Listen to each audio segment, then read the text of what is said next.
Bonjour Sophie Le Ménestrel. Bonjour Christelle. De bonnes odeurs aujourd'hui sur notre marché, en particulier devant ce bel étal de fromage. Et nous nous sommes arrêtés plus particulièrement devant le Salers. Pourquoi Sophie ? Parce que j'ai envie de vous faire découvrir un des fromages d'Auvergne, le Salers, dont l'histoire remonte à il y a 2000 ans, comme le Cantal. En fait, c'est un cousin germain du Cantal.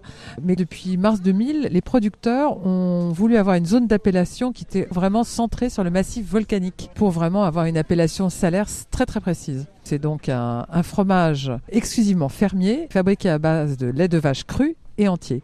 Une fabrication pendant la période de mise à l'herbe des vaches sur les hauts pâturages, uniquement du 15 avril au 15 novembre. C'est très précis. Ensuite, vous allez avoir un affinage en des caves, profondes et fraîches, pour un minimum de 3 mois et ça peut aller jusqu'à 1 ou 2 ans, selon le goût que vous allez rechercher. Bonjour monsieur. Bonjour. Alors, votre Salers, là, c'est quelle durée d'affinage ? À peu près 1 an. D'accord. Et c'est quoi la différence de goût entre le Laguiole, le Cantal et le Salers ? Plus vous allez sur un Cantal affiné, plus il aura du goût. Et justement, il a une croûte de plus en plus épaisse au fil de l'affinage, quoi. Donc vous voyez, par exemple, au pavé corrézien, ça c'est plus affiné encore. Donc il est plus fort, un poil plus salé. Alors comment est-ce qu'on va le déguster le Salers ? Si vous achetez du vieux Salers, c'est un peu comme un parmesan.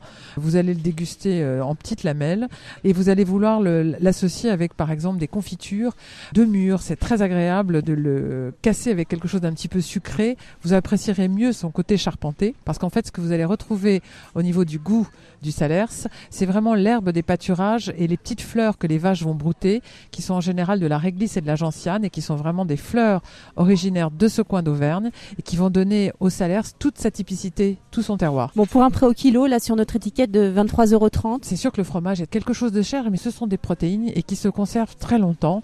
Et vous avez quand même un produit fabriqué par des fermiers, exclusivement à la main, de manière artisanale.